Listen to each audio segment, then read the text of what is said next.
and I'll be here. Once upon a time, I was in a band called the Mule Skinners, and the Mule Skinners were a keen bunch of guys. It was my first band.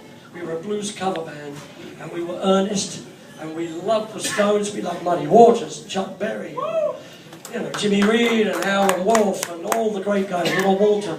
And we wanted to be them, and we actually had the chance.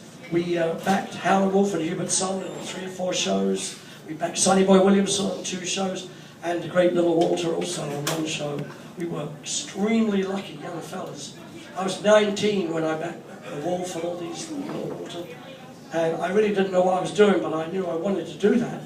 Just that they were so much better. They were the masterminds. I can hear every word you're saying over there.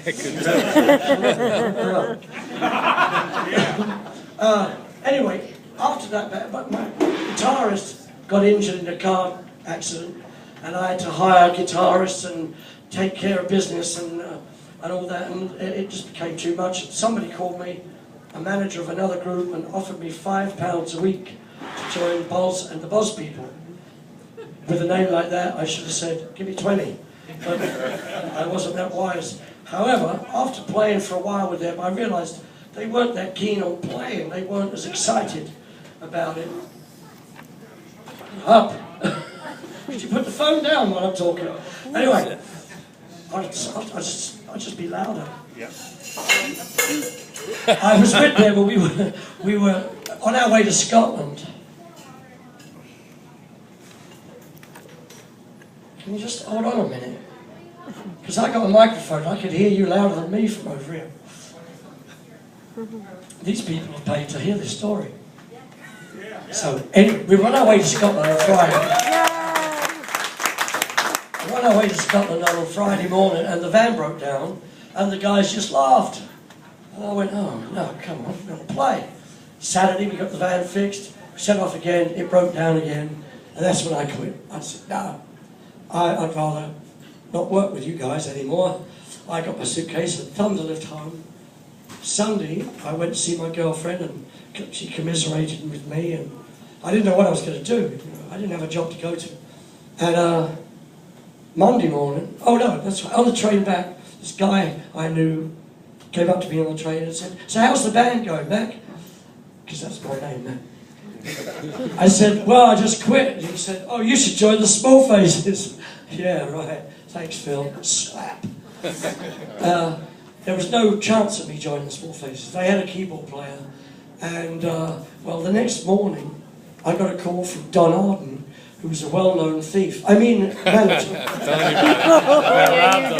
No, I mean thief. I found out he was a total thief. But he was a good manager. He knew how to get us in the charts, and he knew how to book us gigs and get us seen and get us famous. But he didn't let us keep any of the money, or even get any of the money. Never mind keep.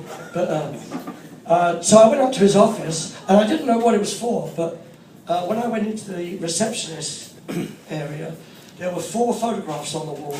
One was of the Small Faces. I didn't know he managed them. One was the Animals. One was the Nashville Teens, who you may have heard of, and a hit with, I can't think of it now. Oh, Tobacco Road. And the other was a band called the Clayton Squares, who I'd never heard of, so I thought, Clayton Squares, I'm probably going to Germany, because that's where you went in the 1965 to earn some money. You toured Hamburg, 7 shows a night, and not much money, but at least you got to play. And so after a while, the receptionist looked at me kind of funny, which I wasn't aware of. But you see, she was dating Jimmy Winston, the organ player with the Small Faces. So she said, well, who are you here to see? I said, Don Arden. She said, what about? I said, I don't know. I was telling you the truth. Anyway, eventually, I was called into the office. Don sat me down. He looked me up and down, and he said, you start at £20 a week. No, sorry. He said, how much do you earn? That's right. Gotta get the story right. How much do you earn at the moment? And I lied through my teeth. I said, £20 a week. He said, you start at 30. Wow. Now, my dad was earning £20 a week. He was a skilled mechanic and works manager. And I'm thinking, how could this be? I'm earning as much as my dad. I'm earning more than my dad now. And he said, you're going to be on probation for a month. If the fellas get on well and everything goes well and you don't misbehave, he said, after a month, we'll get an even split. I was a millionaire. Instantly. And I said, but what band is it? He said, Small Faces. I couldn't believe my luck. And he said, right, now I want you to go away and come back in an hour or so, which was when the receptionist had gone home because she would have figured it out. And so I went to a pub on Wardour Street, Soho, the height of where all the clubs are, and had a pint in the Ship. And after a little while, I realised my dad would be home, so I could clue him in a little bit. I wasn't supposed to tell anybody or anything, about this top secret. They already had one hit, and I'd seen them on television. And my dad had pointed them out, and he said, "Yeah." She knows the story. He knows the story. My dad had pointed them out. They were on this TV show live, and they were fantastic. Steve Marriott's voice. He was only 18 then, and he was unbelievably talented. Incredible blues voice, soulful voice. And Kenny was an amazing drummer. He was 16. Unbelievable. Ronnie was a beautiful bass player, always very melodic. And my dad said, "Look at that guy," pointing to Ronnie Lane. He said, "He looks just like you." And I said, "Yeah, he does a bit." And my phone. So anyway, I had a pint, and I called my dad, and he answered. I said, "Dad," I said, "I got a gig, really good gig with a great band." He said, "Have you?" I said, "Yeah." I said, "I can't tell you who they are." He said, "Oh, why's that?" I said, "Well, it's top secret. I'm told not to tell you. But I'm going off with them tonight." He said, "Are you?" And I actually never slept in my bed ever again.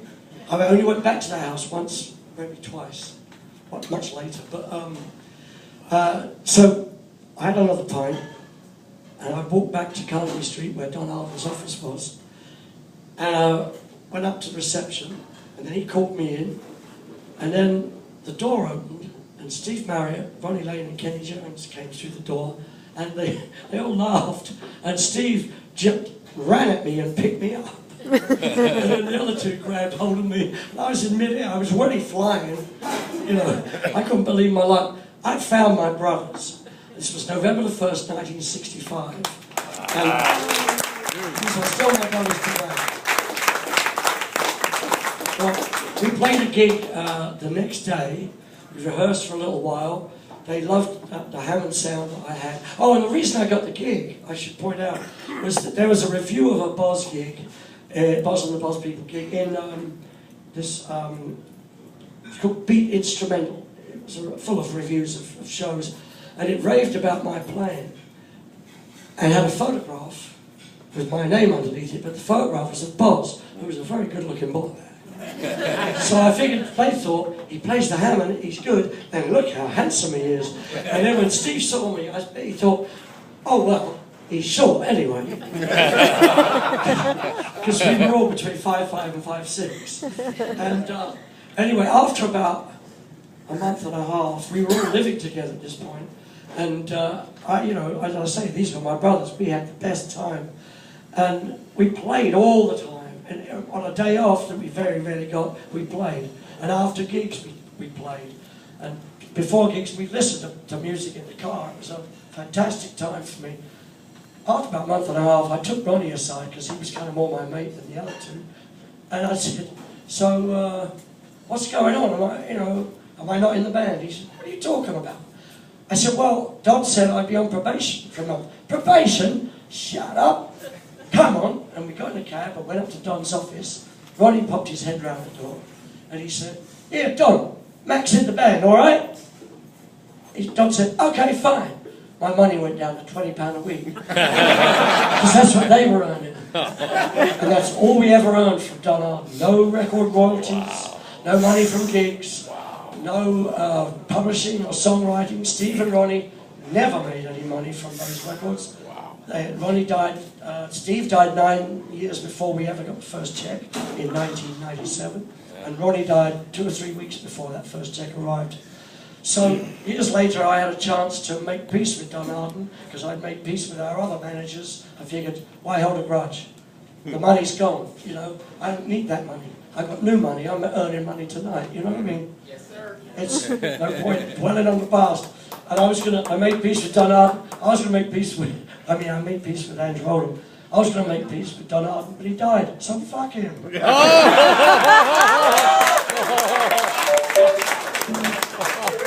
Anyway, this is a Steve Marriott, Ronnie Lane composition that we cut on the way to a gig as a B-side. I had completely forgotten about it till Paul Weller told me it was his favourite song. I had to look it up, and now we play it most nights. It's called Get Yourself Together. Nice.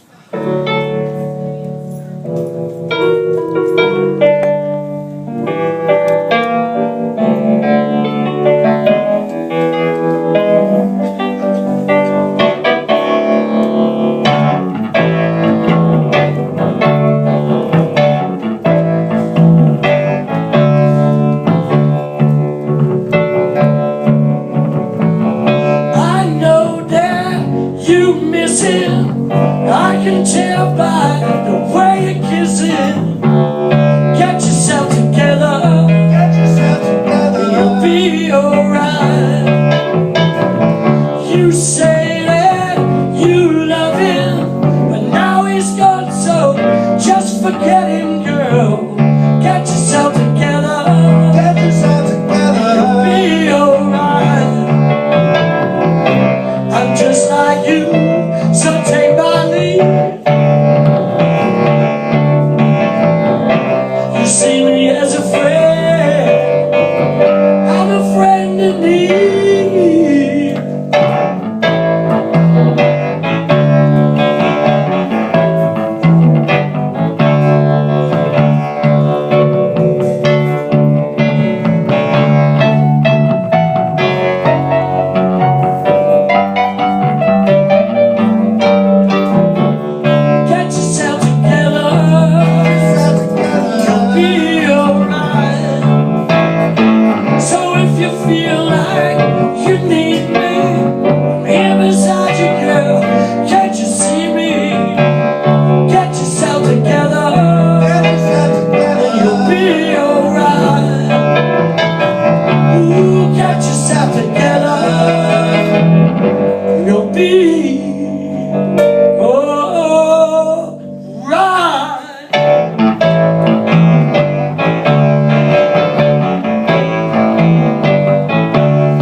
As long as you play their music.